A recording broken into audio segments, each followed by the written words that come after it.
Returning from the moon isn't just a flight, it's a collision.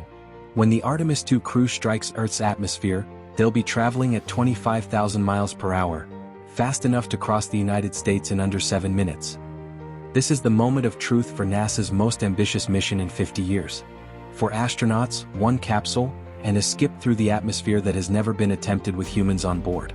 Today we're breaking down the physics of the Artemis II re-entry, the critical lessons learned from Artemis I, and how this crew plans to survive the 5,000-degree inferno of the Lofted entry sequence. To understand Artemis II, we have to look at the scars of its predecessor. This is the heat shield from Artemis I. At first glance it looks like a sucky. It brought the capsule home.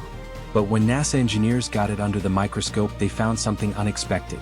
The Avcoat thermal protection system didn't just char, it ablated irregularly. Pieces of the shield wore away in a popcorn fashion rather than a smooth erosion. While the capsule stayed safe, this anomaly sent shockwaves through the engineering team. If Artemis I was the test, Artemis II is the correction. We've analyzed every square inch of this carbon fiber skin to ensure that what was a minor anomaly in an uncrewed flight doesn't become a critical failure when lives are on the line. Meet the crew: Reed Wiseman, Victor Glover, Christina Koch, and Jeremy Hansen. For them, re-entry isn't a math problem, it's their homecoming. While the crew prepares for the physical toll, teams on the ground are perfecting the hardware. Here you see the manufacturing of the Artemis II heat shield. It consists of a titanium frame covered in a skin of 180 individual blocks of Avcoat. Based on the Artemis I data, engineers have refined the application process. They aren't just building a shield, they are building a precision-engineered life insurance policy. Every gap, every seal, and every sensor has been optimized to handle the specific skip entry profile planned for this mission. Now let's look at the flight path. This isn't a straight drop. This is what NASA calls a lofted or skip entry. Phase 1, the initial bite, 400,000 feet. Orion hits the entry interface at 400,000 feet. At this altitude, the air is thin, but the speed is so high that friction immediately creates a plasma sheath. This is the exoatmospheric 3-axis control phase shown at the start of our diagram. Phase 2, the loft, also known as the skip. Look at the first pink circle on the diagram, peak heating. Here, temperatures hit 5,000 degrees Fahrenheit. But instead of diving deeper, Orion uses its shape to generate lift. It literally skips off the atmosphere like a stone across a pond. Why do this? There are two main reasons.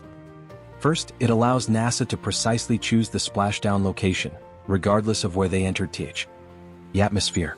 Second, it breaks the heat load into two smaller pulses rather than one massive, sustained burn. This protects the crew and the structure. Phase 3, subsonic and shoots. After the atmospheric flight phase, the capsule enters the subsonic region at around 10 minutes. This is where the sequence gets busy. We see the drogue chutes deploy to stabilize the craft, followed by the 3 massive main chutes.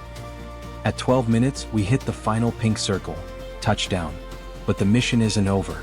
The capsule must reorient itself to stay upright in the Pacific swells, ensuring the crew stays safe until the recovery teams arrive. This process is the culmination of years of data, from the scorched tiles of Artemis I to the precise manufacturing techniques we see today. Every second of that 12-minute descent has been simulated thousands of times. Artemis II isn't just a trip around the moon, it's the final exam before we put boots back on the lunar surface with Artemis III. What part of the re-entry sequence do you find most incredible? The 5,000-degree heat or the skip entry physics? Let us know in the comments below. We'll see you in the next one as we continue the journey back to the moon and on to Mars.